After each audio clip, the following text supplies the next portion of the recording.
ప్రభువా, వందనాలు తండ్రి. స్తోత్రాలు స్తోత్రం.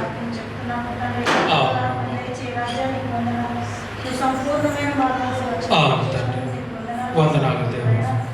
ప్రభువా సాయం దయచేయండి నాయన. అవును ప్రభు. ఆమేన్ ఆమేన్.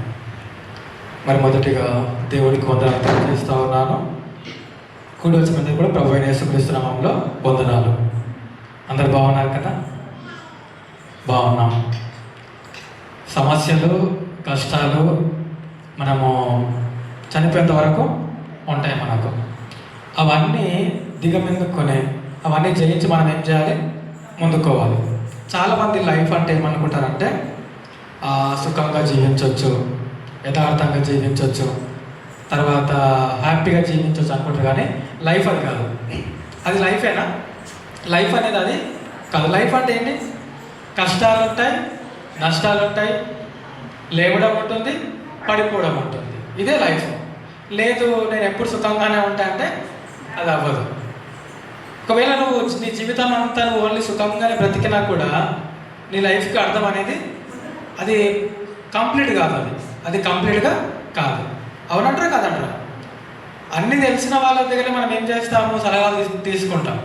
అన్నీ తెలిసిన వాళ్ళు, ఎందుకంటే వాళ్ళకి జీవితం అనేది అన్నీ కూడా తెలిసిన వాళ్ళ దగ్గర కష్టాలు నష్టాలు బాధలు దుఃఖాలు అనుభవించిన వాళ్ళకి మనం ఏం చేస్తాం? సలహాలు తీసుకుంటాం. కానీ సుఖంగా బ్రతికిన వాళ్ళు ఇలాంటి కష్టపడే దగ్గర మనం సలహాలు తీసుకుంటామా?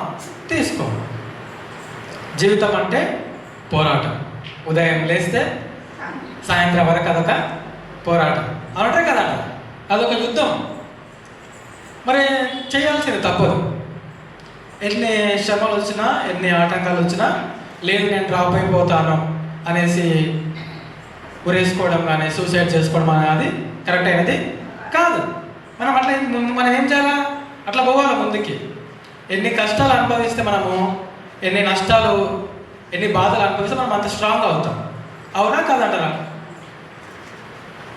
దేవుడు వాటి ద్వారా తీసుకెళ్తున్నప్పుడు మనం సంతోషించాలి. ఎందుకు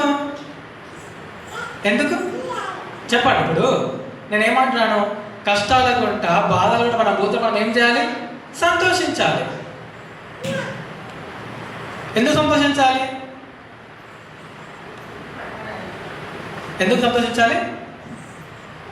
చూడండి, ఇక్కడ మత్తయి సువార్త 5వ అధ్యాయంలో ఒక మాట ఉంటుంది.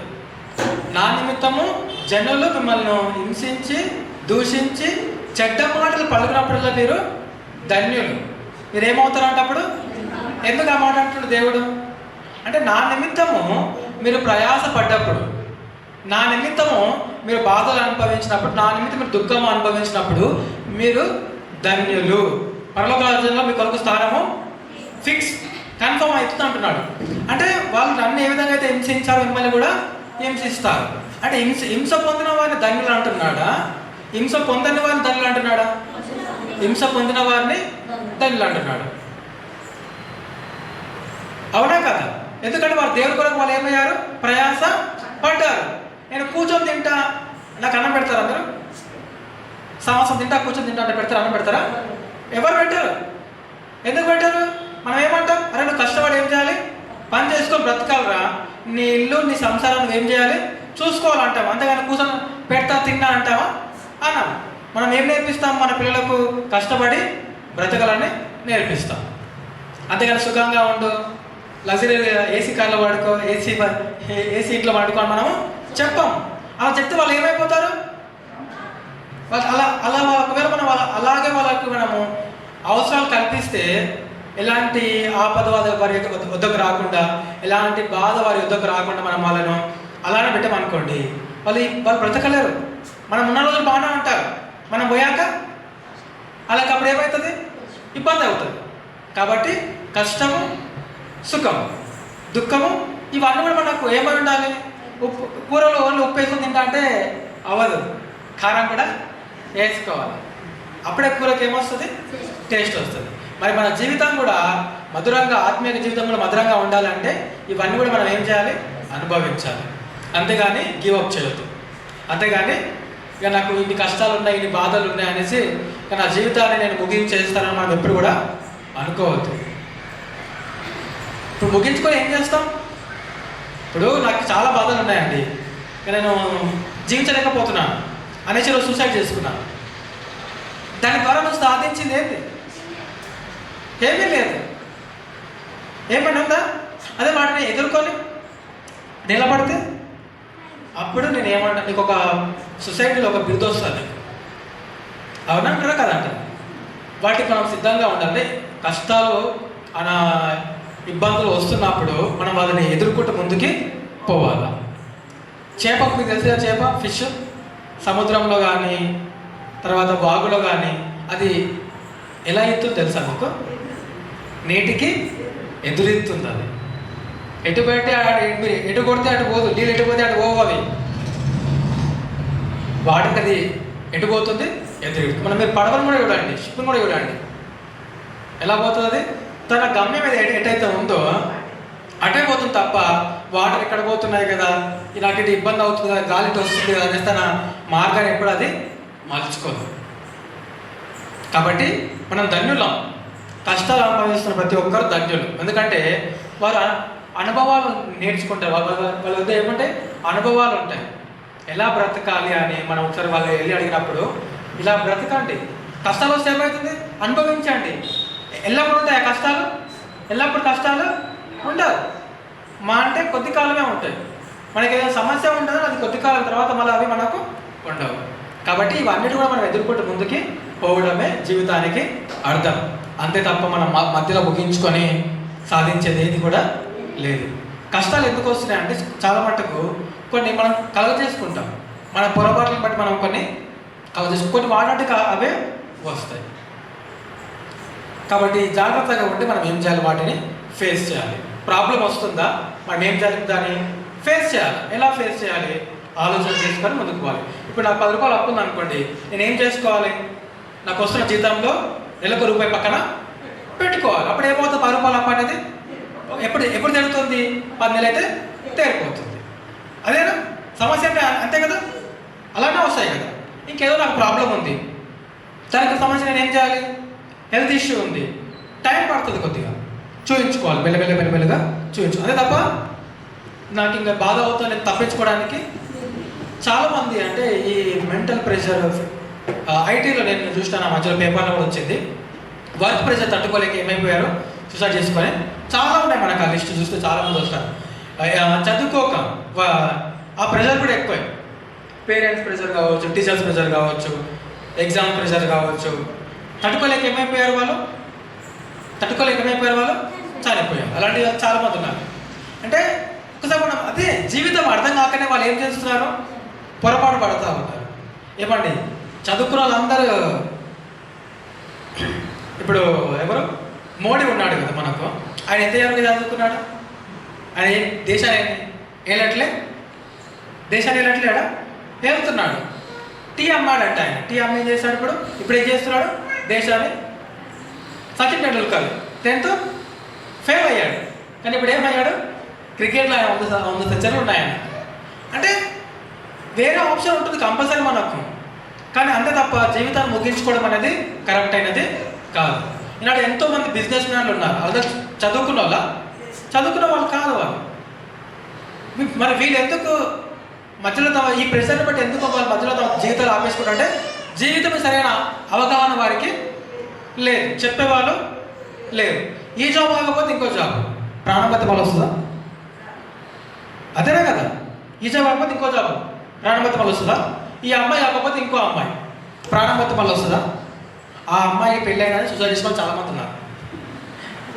ఎందుకు అంటే వాళ్ళ జీవితం మీద అవగాహన లేదు, చెప్పేవాళ్ళు లేరు. నువ్వు జీవించేది 60 ఏళ్ళు 70 ఏళ్ళు, ఇంకా ఈ అమ్మాయి పోతే ఇంకో అమ్మాయి దొరకదా? పేపర్లో చూడండి ఎంతమందో మీకు లిస్ట్ కనబడుతుంది, చెప్పేవాళ్ళు లేరు. ఇక్కడికి వస్తే మేము చెప్తాం, ఇక్కడ తీసుకొస్తే మేము చెప్తాం, దేవుడు చెప్తాడు, దేవుడు మాట్లాడతాడు. సరే, మనం వాక్యంలోనికి వెళ్దాము. మత్తయి సువార్త, యోహాను సువార్త 3వ అధ్యాయము 16వ వచనం. యోహాను సువార్త 3వ అధ్యాయము 16వ వచనం. దేవుడు లోకమును ఎంతో ప్రేమించను కాగా ఆయన తన అద్వితీయ కుమారునిగా పుట్టిన వానియందు విశ్వాసముంచు ప్రతి వాడును నశింపక నిత్య జీవమును పొందినట్లును ఆయనను అనుగ్రహించను. చాలండి. ఇక్కడ నుండి యోహాను సువార్త 3వ అధ్యాయము 16వ వచనం. నన్ను డిస్టర్బ్ చేయొద్దు, మీరు డిస్టర్బ్ కావద్దు. యోహాను సువార్త 3వ అధ్యాయం 16వ వచనం. దేవుడు లోకమును ఎంతో ప్రేమించను కాగా ఆయన తన అద్వితీయ కుమారునిగా పుట్టిన వానియందు విశ్వాసం వచ్చి ప్రతి వాడు నశింపక నిత్య జీవం పొందినట్లు ఆయనను అనుగ్రహించారు. ఎంతమందికి అర్థమైంది ఈ వచనం? స్టేజ్ ఎత్తాడు, అందుకని చెప్పినప్పుడు వినాలి. ఈ వచనం ఎంతమందికి అర్థమైంది? 2 సార్లు చదివాను, ఒకసారి చదివింది, 4 సార్లు చదివాను. చదవగలక అర్థమైంది ఈ వచనం? చెప్పు. దేవుడు ఎట్లా? మీరు స్టార్టింగ్ చెప్పకుండా లాస్ట్కి పోతారు. దేవుడు లోకమును ఎంతో ప్రేమించాడు. దేవుడు లోకమును ఎంత ప్రేమించాడు అంటే, మనుషుల దేశం అంటే మట్టి కాదు, దేశం అంటే మనుషులు. దేవుడు మనుషులను ఎంతో ప్రేమించాడు. ఎంత ప్రేమించాడంటే, ఇప్పుడు నా తల్లి ఉంది, ఆమె ఒక స్టేజ్ వచ్చాక ఆమె చనిపోతుంది. ఇప్పుడు మా అమ్మగారు ఉన్నారు, తన యొక్క తల్లి తండ్రి చనిపోయారు, కాలం చేశారు, రీసెంట్గానే కాలం చేశారు. తండ్రి గారు అయితే తాతగారు ఎప్పుడు చనిపోయారు. వాళ్ళు లేకున్నా కూడా ఇప్పుడు ఆమెని ఎవరు కాచి కాపాడుతూ ఉన్నారు? నేనా, మా అక్కనా, మా నాయననా? ఎవరు? దేవుడు. అంటే నీ తల్లి నేను మర్చిపోయినా, ఇప్పుడు లేదు. నీ తండ్రి నేను విడిచిపోయాడు, ఆయన లేడు, ఆయన టైం ముగించిన ఆయన వెళ్ళిపోయాడు. కానీ దేవుడు ఏమంటున్నాడు? నేను నిన్ను నిత్యము కాపాడుతాను. నేను నిత్యము. చూడండి, కొంతమంది మనము మనుషులుగా డిపెండ్ అవుతాం, భరోసా ఎక్కువ డిపెండ్ అవుతాం అనమాట. నేను నా భార్య మీద ఎక్కువ డిపెండ్ అవుతాను అని సాక్ష్యం ఉంటాం మనం. భార్య నా భర్త నేను ఎక్కువ డిపెండ్ అవుతాను, మంచిదే. కానీ అదొక లిమిట్ వరకు మనకు కనపడుతుంది. తర్వాత ఆ లిమిట్ దాటితే భార్య చనిపోతే భర్తకు లేదు, భర్త చనిపోతే భార్యకు తోడు లేదు. కానీ నిత్యము తోడు ఉండేది ఎవరంటే దేవుడు. దేవుడు మనల్ని ఎంతగానో ప్రేమించాడు. ఎంతగా ప్రేమించాడంటే, నా చేతులు ఉన్నాయి, 2 చేతులు, మళ్ళీ వెనక్కి వెళ్ళిపోవాలి, పోతాయా? కానీ పోతాయి అనమాట. అంతగా ఆయన ప్రేమిస్తున్నాడు. అర్థమవుందా? అంటే కంప్లీట్గా. ఇప్పుడు నేను ఇక్కడ ఉన్నా, నా చేతులు ఇలా ఉన్నాయి, మళ్ళీ ఎందుకు వెళ్ళాయనుకో, అంతగా దేవుడు, నేను ఆయన ప్రేమను ఇంతగానో మీకు చూపించగలుగుతాను, ఇంకా ఎక్కువ చూపించలేదు. సో సెల్ఫ్ మనం దాన్ని ఏం చేయాలి? ఎక్స్పీరియన్స్ చేయాలి. ఇక్కడ చూస్తే, కాక ఆయన తన అద్వితీయ కుమారునిగా పుట్టిన వాని అందు. ఎవరు పుట్టాడు? దేవుని యొక్క అద్వితీయ కుమారునిగా యేసుక్రీస్తు ప్రభువు పుట్టాడు. ఆయన యందు, ఎవరి యందు మనం ఇప్పుడు విశ్వాసం ఉంచాలి? యేసుక్రీస్తు యందు. ఆయన యందు విశ్వాసం ఉంచి ప్రతి వాడును నశింపక నిత్య జీవం పొందినట్లు. ఎవరైతే ఆయన యందు మనం విశ్వాసం ఉంచుతామో, మనం ఏం పొందుతామంట? నశింపక నిత్య జీవం పొందినట్లు ఆయనను అనుగ్రహించాను. యేసుక్రీస్తు ప్రభు భూలోకానికి ఎందుకు వచ్చాడంటే, మనందరికీ కూడా నిత్య జీవాన్ని అనుగ్రహించడానికి.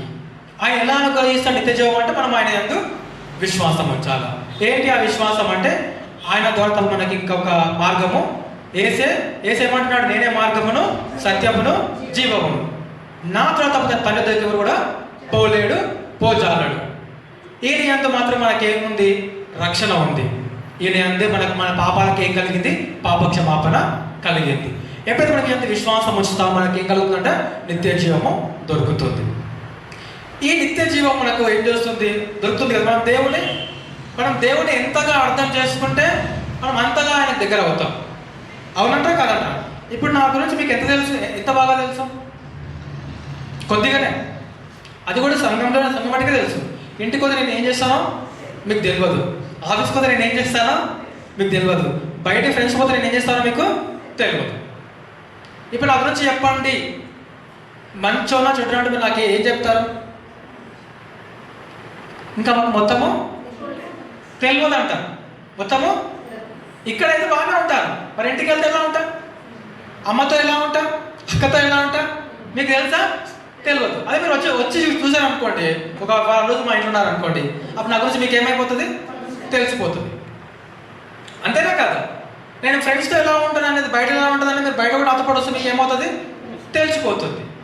సో ఒక 1 year పాటు నేను అబ్జర్వ్ చేస్తే సరిపోతుందా? 1 year, 6 months, 1 month సరిపోతుందా? 1 month సరిపోదు నా గురించి మీకు తెలియాలంటే. సరిపోదు కదా, 1 month సరిపోదు. 6 months 1 year పడుతుంది కంపల్సరీ. ఆ 6 months 1 yearకి వచ్చిన తర్వాత మీకు ఒక కన్క్లూజన్ వస్తుంది, ప్రభాకర్ అంటే ఇది అనే కన్క్లూజన్ వస్తుంది. మళ్ళీ అది కూడా కంప్లీట్గా చెప్పలేరు. మళ్ళీ మీరు కొంతవరకు చెప్తారు, కొద్దిగా మంచోడే కొద్దిగా, కానీ కంప్లీట్గా చెప్తారా? చెప్పలేము. ఎందుకంటే మళ్ళీ నా ఆలోచన మీకు, నా తలంపులు మీకు, నేను ఎలా ఆలోచిస్తానో మీకు తెలియదు. బాగానే మాట్లాడుతున్నా బయటకి, అయితే మన లోపల ఎలా ఆలోచిస్తున్నానో తెలియదు. అంతే కదా? సేమ్ అదే విధంగా అంటే టైం పడుతుంది, తెలుసుకోవడానికి టైం పడుతుంది. అదేవిధంగా ఇప్పుడు సో నా గురించి మీకు తెలుసుకోవడానికి ఒక టైం పడుతుంది. వీడు మంచోడా చెడ్డోడా, అవునా కదా? టైం పడుతుంది. ఎప్పుడు కొంత సమాధానం చేస్తే తెలుస్తుంది. మరి క్రీస్తు గురించి తెలుసుకోవాలంటే ఆయనతో మనం ఏం చేయాలి? సహవాసం చేయాలి. ఇక్కడికి వస్తుంది కూడా మనము ఆయనతో సహవాసం చేయడానికి ఇక్కడ వస్తున్నాం. అంతేనా? ఒకళ్ళొకరు చూసుకోవడానికి వస్తున్నాము, దేవుడితో సహవాసం చేయడానికి ఇక్కడికి. అందుకని మనం ఒక సమయం అనేది మనం ఏం చేసుకున్నాము, ఏర్పాటు చేసుకున్నాము. ఎవరితో? దేవునితో. అంతేనా కదా? దేవుడి గురించి మనం తెలుసుకోవడానికి ఇక్కడికి వచ్చాము. ఆయన ఎలాంటి వాడు, ఆయన గుణాలు ఏంటివి, అంతేనా కదా? ఆయన ఎలా మాట్లాడతాడు, ఆయన ఎలా భోజనం చేస్తాడు, ఎలా నిద్రపోతాడు, ఎలా ప్రేమిస్తాడు, ఎలా శిక్షిస్తాడు, అవునంటారు కదంటారా? ఆయన ఏం చేస్తాడు, ఆయన ఏం చేయబోతున్నాడు, ఇవన్నీ కూడా మనం ఇక్కడికి ఎందుకు వచ్చాము, ఇవన్నీ కూడా తెలుసుకోవడానికి. ఇప్పుడు మనం అందరూ మనకు చాలా ఎక్స్పీరియన్స్ ఉంది క్రీస్తులో. లక్షల కొంత 8 ఏళ్ళు, 10 ఏళ్ళు, 10 years, 15 years, 20 years అవుతాయి. క్రీస్తు మీకు ఎంతగా తెలుసు అంటే మీరు ఏం చెప్తారు? 100% ఉంది ఇప్పుడు ఒక థర్మామీటర్లో. నాకు 50% తెలుసు అంటారా? 60% నాకు క్రీస్తు తెలుసు అంటారా? 90% నాకు క్రీస్తు తెలుసు అంటారా? ఇప్పుడు నా గురించి చెప్పండి, జనరల్గా చెప్పండి. నా గురించి ఒక 30-40 అంతే, అంతకుమించి మీకు ఇంకా తెలియదు. అంటే కంప్లీట్ నా గురించి మీకు ఒక 30% తెలుసు. ఎందుకంటే చర్చి గురికి వస్తారు కాబట్టి, ఏదో మాట్లాడతాం కాబట్టి. మేము మొన్న ఇంటికి వచ్చారు, బాగానే ఉంది, ఒక 30% ఇస్తారు నాకు. ఇంకా 70% నాకు ఆయన గురించి తెలియదు అని చెప్తాం. ఇప్పుడు మీ గురించి నేను చెప్పాలంటే నాకు ఓన్లీ 30% తెలుసు, ఇంకా 70 నాకు తెలియదు. మీ ఉద్యోగాల్లో మీరు ఎలా ఉంటుందో తెలియదు, బయట ఎలా ఉంటుందో నాకు తెలియదు. సో మరి క్రీస్తుకు మీరు ఇచ్చే మీ క్రీస్తును మీరు ఎంత శాతం తెలుసుకున్నారు? ఇది మనకు చాలా అవసరం అనమాట. నా గురించి తెలిసి తెలియకపోయినా పెద్ద పరగబడదు, కానీ క్రీస్తు గురించి మాత్రం మనం తెలుసుకోవాలి. దేవుడి గురించి మాత్రం మనము తెలుసుకోవాలి. ఎందుకంటే ఆయన మనకి ఏమి ఇవ్వబోతున్నాడు? నిత్య జీవం ఇవ్వబోతున్నాడు. ఊరికే ఇస్తాడా? రామ్మా పంపిస్తా, పాస్పోర్ట్ లేకుండా మేనేజ్ ఫ్లైట్ ఎక్కించి అమెరికా పంపిస్తాడా? ఎవరు పంపించలేరు. దేవుడు కూడా ఊరికనే పంపించాడు. మరి మీకు ఎంత తెలుసు క్రీస్తు గురించి? మీకు ఎంత తెలుసు? లెక్కలు వేసుకోండి, లోపల వేసుకురా, తొందరగా వేసుకోండి. నాకు చెప్పకండి, మీరే వేసుకోండి. ఎంత శాతం తెలుసు? నాకు ఒక 50% కూడా నాకు కష్టమే. నాకైతే ఎందుకంటే తెలియదు ఆయన గురించి మనకు అంతగా. డౌట్ ఉందా లేదా? చాలా మంది డౌట్ ఉంది. ఇంకా మనం క్రీస్తుని సరిగా తెలుసుకోలేము. నేను పరిపూర్ణంగా తెలుసుకునే వాళ్ళని లేరు భూమి మీద. కాకపోతే మనం తెలుసుకోవాలి. మనం ఇక్కడికి ఎందుకు వచ్చామో ఆయన తెలుసుకోవడానికే వచ్చాం. ఎంతగా మనం ఆయన తెలుసుకుంటే అంతగా మనం ఆత్మలో ఆత్మపూర్ణలం అవుతాం. మనం ఎంతగా ఆయన తెలుసుకుంటే పరలోక రాజ్యానికి అంత దగ్గరగా మనము అవుతాం అన్నమాట. తెలుసుకోలేదు అనుకోండి, నేను లాస్ట్ టైం వాక్యం చెప్పాను, అబద్ధ బోధకుల గురించి, అబద్ధ ప్రవక్తల గురించి. వాళ్ళు వచ్చి ఏం చేస్తారు? ప్రభాకర్ చెడ్డోడు మీకు తెలుసా, ఆడ మందు కొడుతాడు మీకు తెలుసా అని చెప్పేసారు అనుకోండి. అవును మాకు తెలియదు, వాళ్ళు చర్చకు వస్తాడు మాకు తెలుసు, ఆయన మందు అవుతాడు నువ్వు చెప్తున్నావు కాబట్టి మేము ఏం చేస్తాము? నమ్మేస్తాం. అవునా కదా?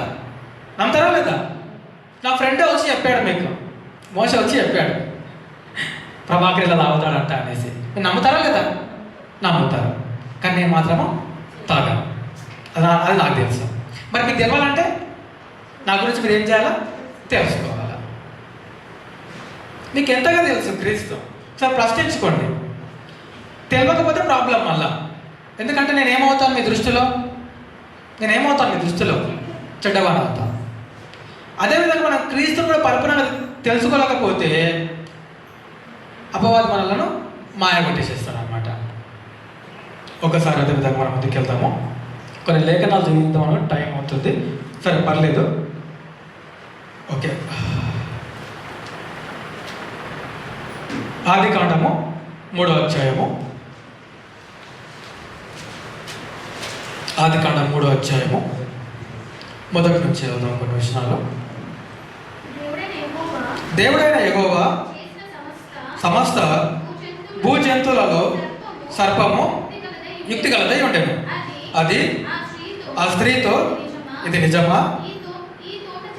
ఈ తోట చెట్లలో దేని ఫలమునైనా మీరు తినకూడదని దేవుడు చెప్పానా అని అడిగాను. అందుకు స్త్రీ, ఈ తోట చెట్ల ఫలములను మేము తినవచ్చును, అయితే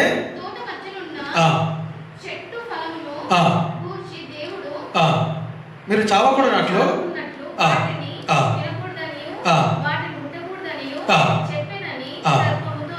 చూడండి. ఆదాము ఎక్కడున్నారు?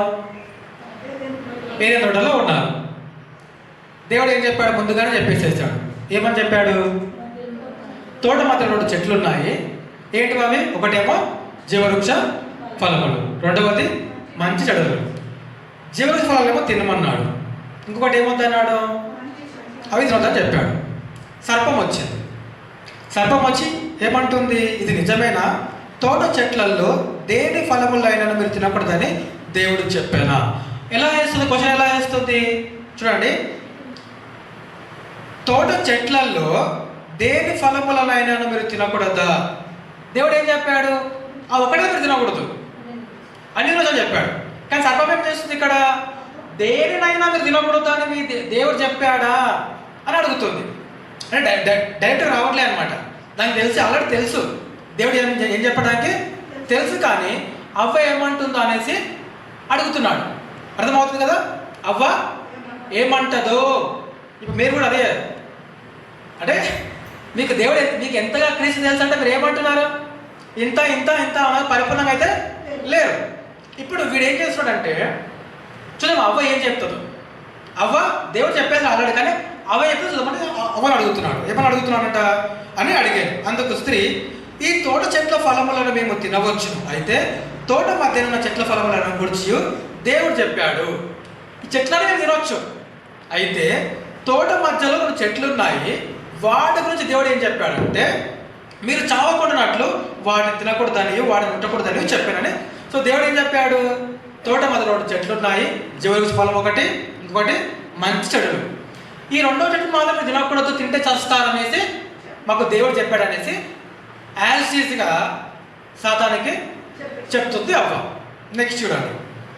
అందుకు సర్పము, మీరు చావనే చావరు, ఏలయనగా మీరు వాటిని తినమున మీ కనులు తెరవబడిననియు మీరు మంచి చెడులను ఎరిగిన వారై దేవదూతల వలె ఉందురనియు దేవునికి తెలుననియు స్త్రీతో చెప్పగా. ఇక్కడ సాతాను ఏం చేస్తుంది? సర్పం ఏం చేస్తుంది? లేదు లేదు లేదు లేదు, మీరు చావనే చావరు. నెక్స్ట్, వాటిని తినమున మీ కనులు తెరవబడిననియు మీరు మంచి చెడులను ఎరిగిన వారై దేవదూతల్లాగా అవుతారు. ఎవరు చెప్తున్నారు ఈ మాటలు? కనుక అని స్త్రీతో చెప్తుంది సర్పము, సాతాను. మీరు చావనే చావరు, మీ కనులు ఏమవుతాయి? తెరవబడతాయి. ఇంకొకటి మీరు ఏమవుతారు? దేవదూతల్లాగా అవుతారు. ఇప్పుడు అవ్వటాన్ని అనమాట. దేవుడు చెప్పాడు, సాతాను చెప్పింది. అంతేనే కదా? దేవుడు చెప్పాడు, సాతాను చెప్పింది. అవ్వ ఎవరి మాట విన్నది? ఎందుకు? ఎందుకు?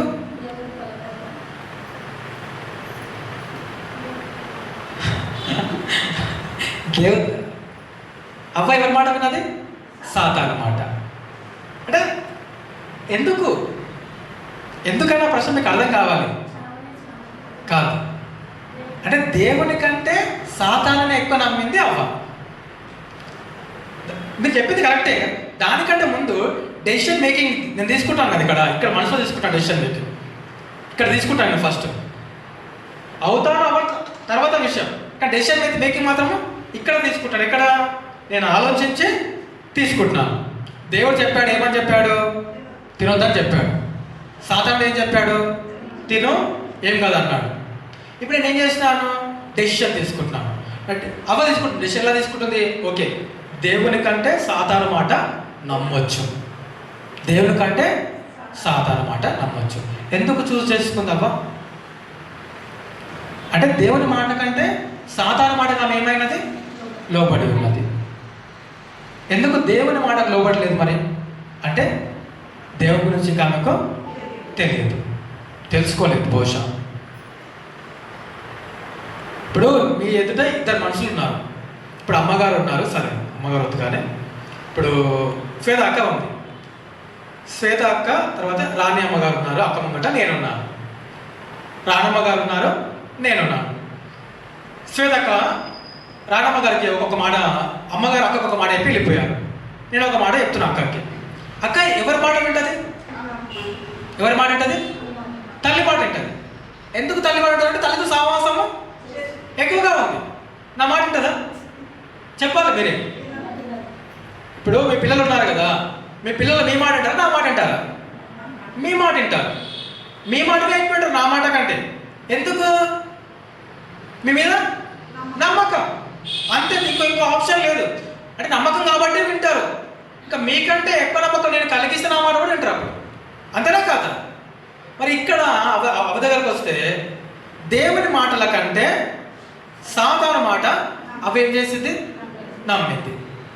అంటే దేవుని మాటగా ఆమె ఏం చేయలేదు? నమ్మలేదు అన్నంటే దానికి అర్థం ఏంటి? ఆయన ఇంకా ఆమె తెలుసుకోలేదు. కానీ సాతాను మాత్రము నమ్మేసింది, గుడ్డిగా నమ్మేసింది. తిన్నది, తీసుకుపోయి ఆదాముకి ఇచ్చింది. చచ్చిపోయారా లేదా? ఇప్పుడు ఉన్నారా లేదా? చనిపోయారా లేదా? దేవుడు ఏం చెప్పాడు? చనిపోతారనే చనిపోయారా లేదా? అంటే వెంటనే పాపము వెంటనే ఫలితం చూపిస్తుందా? చూపించదు. టైం పడుతుంది దానికి. నేను సిగరెట్ తాగుతున్నాను అనుకోండి, అప్పుడు నాకు క్యాన్సర్ వస్తుందా? టైం పడుతుంది. అవి ఏం చేసింది? సాతాను మాట విన్నది. చివరికి ఆదాము కూడా ఏం చేశాడు? అవ్వ మాట విన్నాడు. ఇప్పుడు వీళ్ళు ఏమయ్యారు? మరణాన్ని కొని తెచ్చుకున్నారు. మరణాన్ని ఏం చేస్తున్నారు? కొని తెచ్చుకున్నారు. దేవుని మనం పరిపూర్ణంగా తెలుసుకోలేకపోతే 30% ఉన్నామా, 40% ఉన్నామా, 60% 70% ఉన్నామా? అది ఎక్కడికి రావాలి? 100% రావాలి. రాకపోతే ఏమవుతుంది? చూసాం కదా, ఇప్పుడు కనిపించదు అది మనకు.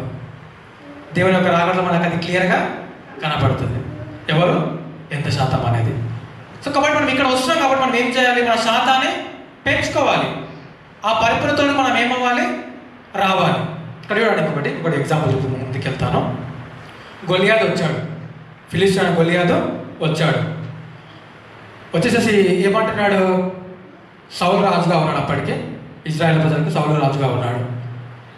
గొలియాదు వచ్చేసేసి 40 రోజులు రండి చూసుకుందాం, వీళ్ళు నన్ను కొట్టే దమ్మునోడు ఎవడో ముందుకు రండి అనేసి ఏం చేస్తున్నాడు? 40 days ఏం చేస్తున్నాడు? ఎగతాళి చేస్తూ ఉన్నాడు. అందరికీ ఈ ఇజ్రాయెల్ ప్రజలకు రాజుకు ఏమైపోయినాయి? గుండెలు జారిపోయినాయి. భయం. ఎందుకు? వీళ్ళు ఎవరు చూస్తారు? గొలియాదును చూస్తారు. కానీ దేవుడు ఎవరు చూడమని చెప్పాడు? నన్ను చూడమని చెప్పాడు. దేవుడు ఎవరు చూడమని చెప్పాడు? నన్ను చూడమని చెప్పాడు. సౌలు ఇశ్రాయేలు ప్రజలందరూ ఎవరిని చూస్తున్నారు? గొలియాదును చూస్తున్నాడు. ఇంతలో దావీదు వచ్చాడు. అప్పటికి బాలుడు. ఈ గొలియాదు మాట్లాడుతున్న మాటలకు దావీదుకి ఎక్కడో కాలేదు, మామూలుగా కాలేదు అనమాట. అక్కడ చూసి ఇంకా మనం డీప్గా వెళ్తే వచనాలు చూసుకుంటే వీడు ఏమంటున్నాడు? నా దేవుని ప్రజలను వీడు ఏం చేస్తున్నాడు? దూషిస్తున్నాడా? అదే చేసి సౌలుతో మాట్లాడి ఏం చేస్తున్నాడు? నేను యుద్ధానికి పోతా. నేను ఏడికి పోతా? నేను యుద్ధానికి పోతా. సౌలు అంటున్నాడు, నువ్వు బాలుడవయ్యా, నువ్వు. ఇక్కడ చూడండి, దావీదు ఎవరు చూస్తున్నాడు? రైట్, ఎవరు చూస్తున్నాడు? సౌలు అంటున్నాడు, నువ్వు బాలుడవు. అప్పుడు దావీదు అంటున్నాడు, లేదయ్యా, నేను గొర్రెలు మేపుతున్నప్పుడు సింహం వచ్చింది, ఏం చేశాను? దాన్ని ఆ సింహము గొర్రె పిల్లను పట్టుకొని పోతున్నప్పుడు దాని నోట్లో నేను దాన్ని ఏం చేశాను, నా దేవుడు నాకు సహాయం చేశాడు. అట్లే విధంగా ఎలుగుబంటి కూడా వచ్చింది. నేను నా నాయన మీద ఆధారపడలే, నా అన్నదమ్ముల మీద, నేను ఆ దేవుడి మీద ఆధారపడ్డాను. ఎలుగుబంటి నుంచి దేవుడు ఏం చేశాడు, సహాయం చేశాడు. అదేవిధంగా ఇప్పుడు కూడా నాకు దేవుడు సహాయం చేస్తాడు. 100కి 100% దావీదు దేవుడు తెలుసుకున్నాడు. దేవుడు అంటాడు, నా ఆత్మానుసారుడైన ఒక మనుషుని నేను ఏం చేశాను, కనుగొన్నాను. దేవుడు సాక్ష్యం ఇస్తున్నాడు దావీదు అంటూ. ఎవరిని కనుగొన్నాడా, నా ఆత్మానుసారుడైన. చదువుదాం ఆ మాట, చదువుదాం ఒకసారి చదువుకున్నాము, మాట చూసుకున్నాము. మొదటి సమయాలు 11:14. మొదటి సమయాలు గ్రంథము 11:14. చదువు. యెహోవా తన చిత్తానుసారమైన మనసు గల ఒకరిని కనుగొని ఉన్నాడు. చాలా ఎవరైనా ఏముంది అక్కడ వాక్యము, యెహోవా తన చిత్తానుసారమైన మనసు గల ఒకరిని కనుగొని ఉన్నాడు. అంటే దేవుడి చిత్తములను నెరవేర్చేది ఎవరు, దావీదు. ఆ దావీదు ఆ గొల్లియాతు మీదకి ఏం చేయాడు, దావీదు వస్తున్నాడు లోయలోకి వస్తున్నప్పుడు గొల్లియాతు అంటున్నాడు, అరే నేనేమన్నా నక్కని అనుకుంటావా, కుక్కని అనుకుంటావా, ఈయన పంపించారు ఏంట్రా అన్నప్పుడు, అంతేనా కదా. దావీదేమో బాలుడు, గొల్లియాతేమో ఆజాను బావుడు. గొల్లియాతు నా కుక్కని నక్కని అంటున్నాడు, చీల్ చేస్తానని అంటున్నాడు. ఎవరిని, దావీదును. దావీదు అంటున్నాడు, నువ్వు ఈటే కత్తి పట్టుకుని నా మీదకి వస్తున్నావు, కానీ నేను యెహోవా నామమున మీదకి యుద్ధానికి వస్తున్నాను. చాలా పెద్ద ప్రాబ్లం ఇది. మనకున్న సమస్యల కంటే దావీదు పొందిన సమస్య చాలా పెద్దది. కాసేపంటే ప్రాణము పోతుంది. అలాంటి సమస్యలు మనకి ఏమైనా ఉన్నాయా? కాసేపట్లో ప్రాణం పోయే సమస్యలు మనకి ఏమైనా ఉన్నాయా? లేవు. ఇక్కడ దావీదే ఇన్వాల్వ్ అయ్యాడు. చూస్తే ఇక్కడ గొల్లియాతు, నువ్వు ఈట పట్టుకుని నా మీదకి వస్తున్నావు, నేను యెహోవా నామమున మీదకి యుద్ధము యెహోవాదే.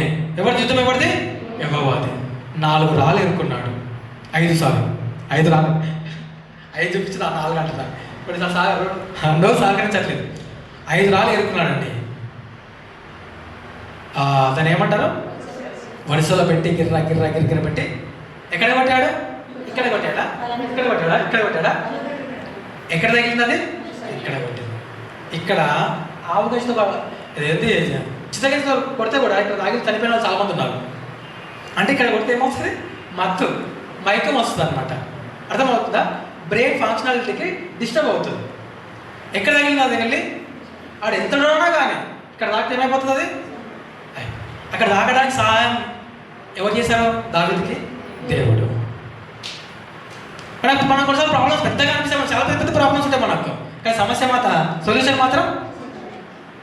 రావణాసురుడు ప్రాణం ఎక్కడుందంట, ఎక్కడుంది తెలుసా మీకు?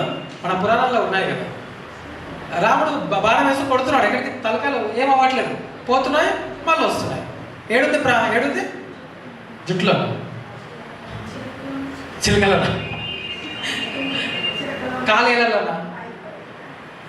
చూడండి, అంటే గొల్లియాతు చూడడానికి అలా ఉన్నాడు, కానీ ఇక్కడ కొట్టగానే ఏమైపోయాడు, మైకం వచ్చేసింది. దావీదు పడిపోయి ఆయన చేతిలో ఉన్న కత్తి తీసుకొని తలకాయ కోసేసేసి ఇట్లా పట్టుకున్నాడు. కథం అందరు ఏమైపోయారు, ఇప్పుడు పారిపోయారు. ఫిలిస్తీన్లు అందరూ కూడా ఏమైపోయారు. మనకున్న సమస్యలు కూడా అవే అట్లానే కనిపిస్తాయి. కానీ దేవుడు తీసుకొచ్చి పెడితే అవునంటారా కాదంటారా, మనకున్న సమస్యలు అన్నిటినీ తీసుకొచ్చి, ప్రభు ఇది నా సమస్యే, కానీ సహాయం మాత్రము నువ్వు చెయ్యి, నువ్వు ఉంటే నేను ముందుకు పోతా, లేకపోతే నేను పోలేనయ్యా. ఇది ఒక ప్రార్థన మనం చేసుకుంటే యుద్ధము యెహోవాదే, అప్పుడు మనది కాదు, యుద్ధము యెహోవాదే. అర్థమవుతుంది కదా. మనకు వస్తున్న ప్రాబ్లమ్స్ని ఎలా ఫేస్ చేయాలంటే ఇలా. ఇక్కడ చూస్తే మరి దావీదు సౌలు మాటకి లేదు, గొలియాతు మాటకి లేదు. వాళ్ళ అన్న కోపడ్డాడు దావీదు మీద. ఎందుకు వచ్చావు నువ్వు ఇక్కడికి ఎందుకు వచ్చావని కోపడ్డాడు. ఆయన మాట కూడా ఏం లేదు. గొర్రె ఎక్కడ ఉంది, కొడితే కుంభస్థలం బద్దలైపోయింది. ఎక్కడుందండి గురి, ఎక్కడ ఉంది, దేవుడి మీద పెట్టాడు. యుద్ధము యెహోవాదే అన్నాడు, రాయి తీసుకున్నాడు, ఒక్కటి రాయి, ఇంకా వేరే ఆప్షన్ ఏలే. దేవుడు దావీదు 5 ఆప్షన్స్ పెట్టుకున్నాడు. అవునా, ఒకరే కాకపోతే ఇంకో రాయి. కానీ దేవుడు మాత్రము అరే నేను ఉండగా నీకు ఆప్షన్స్తో పని లేదురా బాబు వేసేసే అన్నాడు. వేసేసాడా లేదా? మనం ఆప్షన్స్ పెట్టుకొని తప్పలేదు, కానీ దేవుడు మాత్రము ఒకటే ఆప్షన్. హల్లెలూయా, ప్రభు నామానికి మహిమ కలుగును కాక. సో ఇక్కడ డెసిషన్ మేకింగ్ అనమాట. మీకు అర్థమవుతుంది కదా. అవ్వ ఒక డెసిషన్ తీసుకుంది. దావీదు ఒక డెసిషన్ తీసుకున్నాడు. అవునంటారా కాదంటారా? మరి అదే చెప్పండి. సామెతల గ్రంథము 4వ అధ్యాయము 23వ వచనం. సామెతల గ్రంథము 4వ అధ్యాయము 23వ వచనం. నీ హృదయములో నుండి జీవధారలు బయలుదేరును కాబట్టి ముఖ్యముగా నీ హృదయమును భద్రముగా చాలక. సామెతలు 4వ అధ్యాయం అలా అవుతున్నాం ఒకసారి. నీ హృదయములో నుండి జీవధారలు బయలుదేరును కనుక కాబట్టి అన్నిటికంటే ముఖ్యమైన హృదయమును భద్రముగా కాపాడుకో.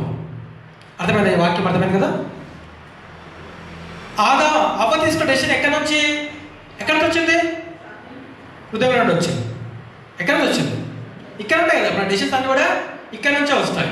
ఇక్కడ ఇన్ఫర్మేషన్ పాస్ చేస్తుంది ఇక్కడ బ్రెయిన్కి. బ్రెయిన్ అప్పుడు ఏం చేస్తుంది చూడండి. మీకు ఎగ్జాంపుల్ ముందుకు వెళ్తాను. నాకు బాధ కలిగింది. ఎక్కడ? బ్రెయిన్లోనా? ఎక్కడ? మనసు అంటే ఈ చెస్ట్ భాగం అనమాట.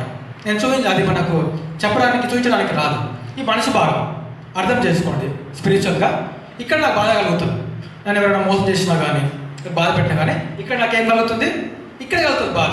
ఇక్కడ ఇన్ఫర్మేషన్ బ్రెయిన్కి పాస్ చేస్తుంది. బ్రెయిన్ కళ్ళకి పాస్ చేస్తే ఇన్ఫర్మేషన్ ఏం చేయి నువ్వు వాటర్ని బయటికి వదులు.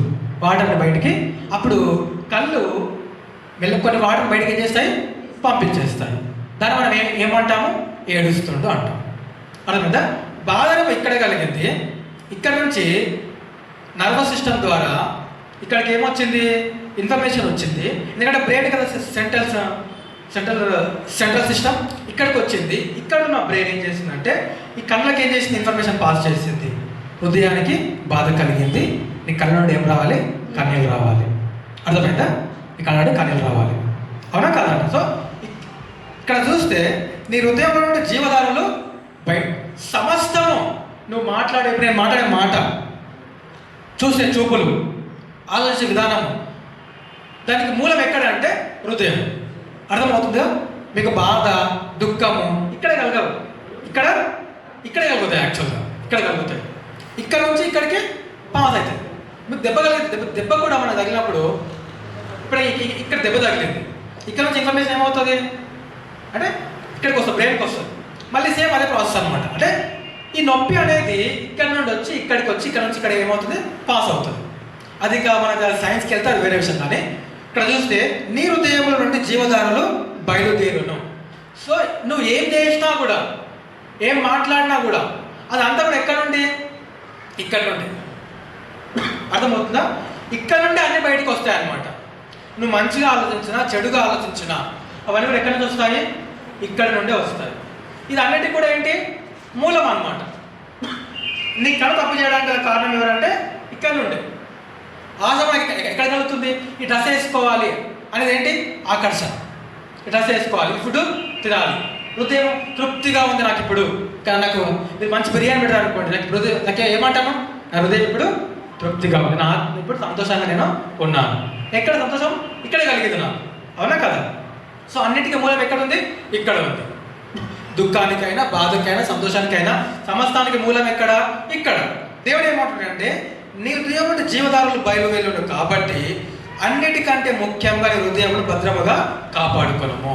ఇది కరెక్ట్ మనం కాపాడుకుంటే మనం సేఫ్. సరిగా కాపాడుకోలేకపోతే దీన్ని మనము అన్సేఫ్. ఇప్పుడు ఆదాం ఏం చేసింది? అవ్వ ఏం చేసింది? కాపాడుకుందా? దీన్ని కాపాడుకుందా? హృదయాన్ని కాపాడుకుందా? దేవుడు తన మాటల్ని ఎక్కడ ఉంచాడు? హృదయం అనే పలక మీద ఉంచాడు. అవునా కదంటారా? హృదయం అనే పలక ఉంచాడు. మన మాటలన్నీ కూడా మనం ఇక్కడే ఉంచుకుంటాం. ఇక్కడ నుంచే కదా మన సమస్తం కలుగుతుంది. దేవుడు చెప్పాడు తినొద్దని చెప్పాడు, తింటే చస్తారని చెప్పాడు. ఇక్కడే ఉంది మూలం అన్నిటికీ. సాతాను ఏం చేశాడు? లేదు మీరు చావరంటారు. ఇక్కడ నుంచి ఏం చేసిన డెసిషన్ తీసుకొని పాస్ చేసింది బ్రెయిన్కి. వెళ్ళింది, చేతిలో వెళ్ళాయి, ఫలాలను తెచ్చుకున్నారు, తిన్నారు, తృప్తి పొందారు. కానీ దేవుడి మాట మాత్రం ధిక్కరించారు. ఇక్కడ మరొకసారి దావీదు డెసిషన్ ఎక్కడ తీసుకున్నాడు? దేవుడు చంపాలో వద్దనేది ఆప్షన్ ఆయనకు అసలు అక్కడ ఇన్వాల్వ్ అవసరం లేదు, కానీ డెసిషన్ తీసుకున్నాడు. ఇక్కడ డెసిషన్ తీసుకున్నాడు, దేవుడి మీద ఆధారపడ్డాడు. ఎందుకంటే నేను నీకు తోడై ఉన్నాను అన్నాడు దేవుడు. ఆ వాక్యం ఎక్కడ రాసుకున్నాడు? హృదయమైన పలక మీద రాసుకున్నాడు. కోపం వచ్చింది, అది ఒక ఫీలింగ్ కదా. కోపం వచ్చింది, బ్రెయిన్కి పాస్ చేశాడు, రాళ్ళు తీసుకున్నాడు, విసిరి కొట్టాడు. ఏమయ్యాడు? చచ్చిపోయాడు, చంపేశాడు. సమాధానం అనేది మళ్ళీ దావీదుకు కలిగింది. ఇక్కడ తీసుకున్న డెసిషన్ దావీదు రాజుగా చేసింది. ఇక్కడ తీసుకున్న డెసిషను అవ్వను ఆదామును తొడ నుండి వెలివేసింది. సో మన హృదయాన్ని భద్రంగా కాపాడుకోవాలి. కాబట్టి అన్నిటికంటే ముఖ్యముగా నీ హృదయాన్ని భద్రముగా కాపాడుకోవడము. నీ హృదయాన్ని భద్రంగా కాపాడుకోకపోతే ఆదాములాగా అవ్వలాగా మన పరిస్థితి అవుతుంది. అర్థమవుతుంది కదా. ఒకసారి ఇర్మియా 17వ అధ్యాయము 9వ వచనం. ఇర్మియా గ్రంథము 17వ అధ్యాయము 9వ వచనము.